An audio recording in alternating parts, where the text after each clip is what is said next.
जब जरासंध ने 100 से ज्यादा राजाओं को बंदी बना लिया और वह उन सब की बलि देना चाहता था, तो वहाँ के लोगों ने इसी मंत्र के उच्चारण के द्वारा भगवान श्री कृष्ण की आराधना की थी। दोस्तों, आपका एक बार फिर से स्वागत है श्री कृष्ण की लीलाओं की अद्भुत कथाओं पर, जहां हमने इसके पहले भाग में श्री कृष्ण के होने या ना होने के लोगों के संदेह को दूर किया था और यह बताया था कि क्यों श्री कृष्ण को अवतार लेना पड़ा था। इसी तरह आज की वीडियो में हम श्री कृष्ण के मथुरा नगरी में अवतार लेने की कहानी, उनके माता पिता की कहानी और उनके भाइयों के बारे में जानेंगे, इसलिए वीडियो को अंत तक जरूर देखें। तो दीपेंद्र, जैसे आपने पिछले वीडियो में श्री कृष्ण की जीवनी के बारे में बताया था, वैसे ही कहानी को आगे बढ़ाते हुए श्री कृष्ण के बारे में और भी बताइए। हाँ जी, उससे पहले मैं श्री कृष्ण के एक मंत्र के द्वारा उन्हें नमन करके कहानी की शुरुआत करना चाहूंगा। ओम कृष्णाय वासुदेवाय हरये परमात्मने प्रणतः क्लेशनाशाय गोविंदाय नमो नमः। हाँ जी, हम बात कर रहे थे मथुरा नगरी की। तो दीपेंद्र, एक बार रुके। जैसे अभी आपने श्री कृष्ण के मंत्र का उच्चारण किया, तो मुझे एक समस्या थी कि आप मुझे इस मंत्र की महिमा और इसके उच्चारण का सही तरीका बताइए। अजीत, आपने इस मंत्र की महिमा की बात की तो मुझे महाभारत का एक किस्सा याद आता है। जब जरासंध ने 100 से ज्यादा राजाओं को बंदी बना लिया और वह उन सब की बलि देना चाहता था, तो वहाँ के लोगों ने इसी मंत्र के उच्चारण के द्वारा भगवान श्री कृष्ण की आराधना की थी, जिसके बाद ही जरासंध का वध हुआ था। यह मंत्र एक प्रार्थना की तरह है, जिससे हम भगवान श्री कृष्ण से प्रार्थना करते हैं कि हमारे जीवन की सारी मुसीबतें दूर हो जाए। हो सके तो हमें इस मंत्र का उच्चारण करते रहना चाहिए। फिलहाल मैं आपको एक बार फिर से कहानी की ओर ले जाना चाहूंगा और श्री कृष्ण के मथुरा में अवतार के बारे में जानना चाहूंगा।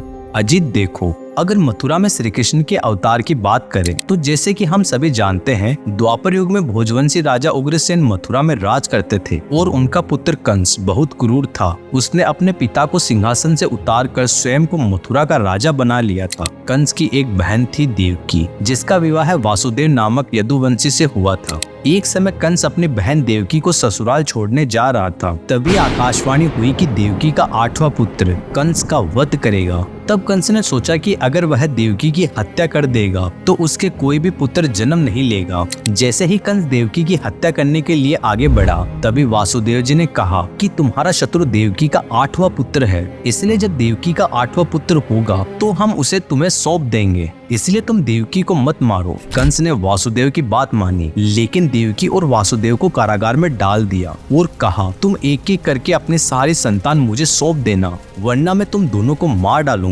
इस तरह देवकी के एक एक करके 8 पुत्र हुए थे और 8वें पुत्र श्री कृष्ण थे, जिन्होंने मथुरा नगरी के कारागार में जन्म लिया था। अच्छा दीपेंद्र, इस कारण से श्री कृष्ण को कारागार में अवतार लेना पड़ा था। पर जैसे अभी आपने मथुरा नगरी की बात करी तो मुझे भी एक कहानी याद आती है। वाल्मीकि रामायण के अनुसार मथुरा पर पहले मधु नामक असुर राज करता था, जिसके नाम पर वहाँ के जंगल का नाम मधुवन रखा गया था। और उसी जंगल में असुर मधु ने एक नगरी बसाई थी, जिसका नाम उसने मधुरा रखा था। बाद में आगे चलकर शत्रुघ्न के पुत्र सूरसेन ने इस जगह को असुरों से जीत लिया था और इस प्रदेश की राजधानी मथुरा को बनाया था, जिसका नाम आगे चलकर मथुरा से बदलकर मथुरा रख दिया गया था। आज के समय मथुरा नगरी यमुना के तट पर स्थित सबसे सुंदर नगरी है। लेकिन अभी हम मथुरा नगरी की ज्यादा प्रशंसा नहीं करते हैं और वापस कहानी पर आते हैं। जैसे दीपेंद्र, आपने बताया कि देवकी के एक एक करके 8 पुत्र हुए। आप हमें 8 पुत्रों के बारे में विस्तार से बताइए। हाँ अजीत, माता देवकी के एक एक करके 8 पुत्र हुए थे।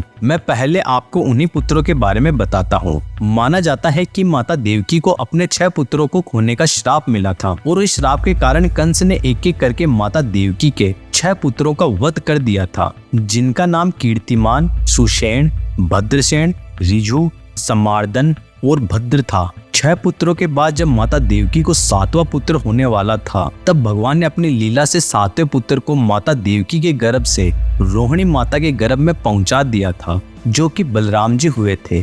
दीपेंद्र, अब आगे बताइए कि श्री कृष्ण ने कारागार में जन्म कैसे लिया और जन्म लेने के बाद गोकुल कैसे पहुँचे। और मैंने सुना था कि कारागार को श्री कृष्ण की जन्मभूमि कहते हैं, तो वहाँ श्री कृष्ण का मंदिर क्यों नहीं है?